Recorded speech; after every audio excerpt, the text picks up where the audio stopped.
জয় গুরু, জয় গুরু, জয় গুরু, জয় গুরু জয়। কেমন আছেন আপনারা সবাই? আশা করি ভালোই আছেন। মা রক্ষাকালীর কৃপায় আপনারা সুখ ও শান্তিতে আছেন।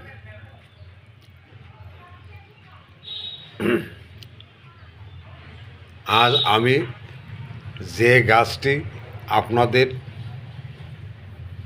দেখাচ্ছি, এই গাছটির সম্বন্ধে আমি আজ আলোচনা করিব। এই যে এই গাছটি আপনারা পথে ঘাটে সব জায়গায় দেখিতে পাইবেন, উঠানে, এমনকি যে কোনো জায়গায় আপনারা এই গাছটি পাইবেন।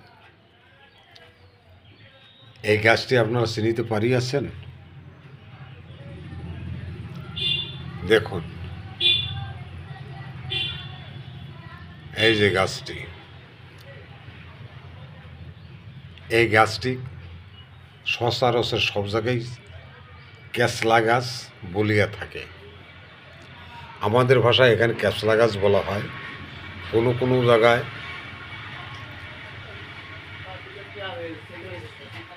ওষুধি গাছ বলা হয়, কোনো কোনো জায়গায় ঘাস ক্যাসলা বলা হয়।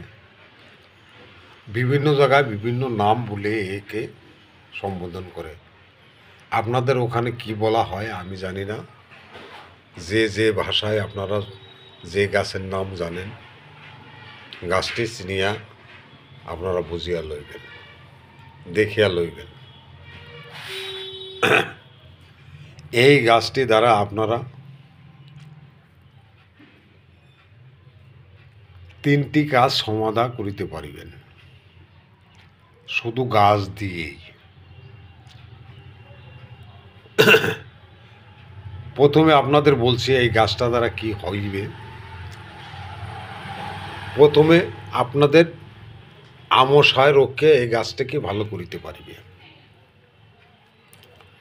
আমশা, যাহারা পুরাতন আমে ভুগিতেছেন, আমবাদে ভুগিতেছেন, তাহাদের জন্য এই গাছটি অনেক কার্যকরী এবং এই গাছটি দ্বারা আপনারা রোগ হইতে মুক্ত হইতে পারিবেন। গাছটি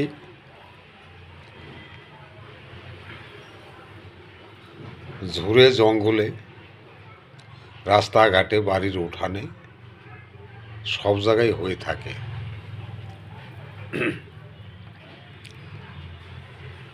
এই গাছটি বশীকরণ কাজেও লাগে। তবে আজ আর আমি বলতেছি না, আজ আপনাদের তিনটি কাজ নিয়ে বলিব। গাছটি এটা পুরানো আমশা, যাদের আমশা হয় সারে না, সবসময় আমশায় ভুগিয়া থাকেন, এই গাছটি শনিবার মঙ্গলবার প্রথম দিন তুলিবেন। গাছ নারায়ণ জাগো, যে কাজে লাগাবো সেই কাজে লাগো বলিয়া গাছটি তুলিয়া লইবেন। তাহা যদি না পারেন তাহলে ব্রহ্মা বিষ্ণু শিব বলিয়া গাছটি তুলিবেন। উত্তর দিকে মুখ করিয়া নহে, পূর্ব দিকে মুখ করিয়া, সকাল বাসি পেটে, বাসি মুখে গাছটি তুলিবেন। তুলিয়া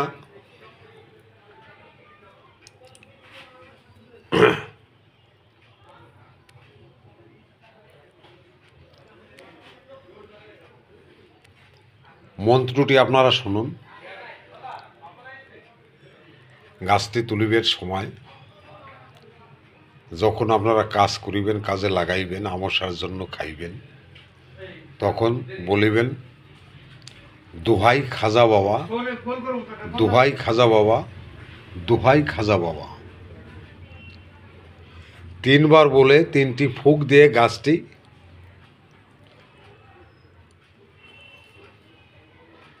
তুলিবেন। এটা হচ্ছে মন্ত্র। যখন আপনারা কাজটি করিবেন, গাছের সামান্য কিছু শিকড় আপনারা কাটিয়া ভালো করে ধুইয়া লইবেন এবং সামান্য কিছু দুধের সঙ্গে এই গাছটি ভালো করিয়া বাটিবেন, তখন মন্ত্রটি পাঠ করিবেন, দোহাই খাজা বাবা, দোহাই খাজা বাবা, দোহাই খাজা বাবা বলিয়া আপনারা শিলনোড়ায় গাছটি দুধের সঙ্গে বাটিবেন। বাটিয়া আবার কিছু সামান্য দুধ লইয়া ওই দুধটি আপনি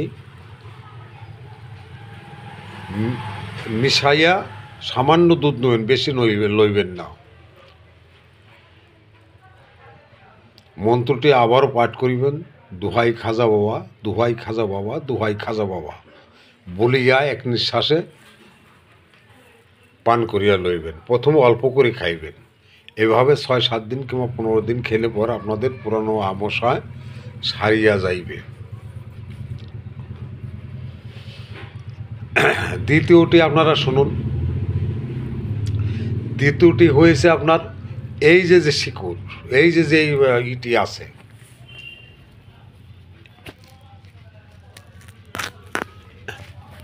এই দেখুন আমি ছিঁড়িয়েছি, বের করেছি, ভালো করে সারিয়ে নিন। সারিয়ে নেওয়ার পরে এই দেখুন,